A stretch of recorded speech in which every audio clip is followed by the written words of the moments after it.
Hi friends, కరెక్ట్గా వంట చేసే టైంకి మా పాప లెగిసి కూర్చుంది.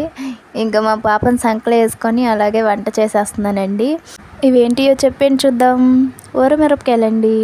ఊరమిరపకాయలు ఇష్టపడిన వాళ్ళు ఎవరైనా ఉంటారా? అలాగే ఊరమిరపకాయలు చూడగానే మీకు ఐడియా వచ్చేయాలి ఇవాళ ఏం కర్రీ అనేది.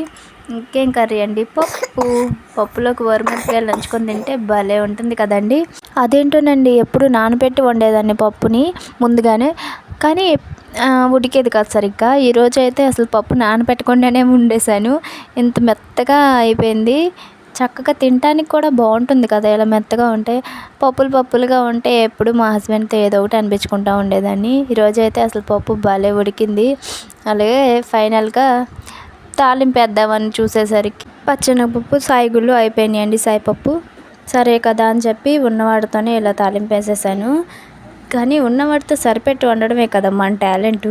అలాగే వండేసానండి. అదేంటోనండి, మా హస్బెండ్కి పప్పు అంటే చాలా ఇష్టం.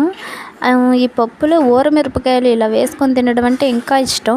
మీలో ఎంతమందికి ఇలా వేసుకొని ఊరమిరపకాయలు తినడం ఇష్టమో చెప్పండి. ఆగండి, చూసి వెళ్ళిపోకండి. నచ్చితే లైక్ చేసి నా ఛానల్ సబ్స్క్రైబ్ చేసుకోండి ఫ్రెండ్స్. బాయ్.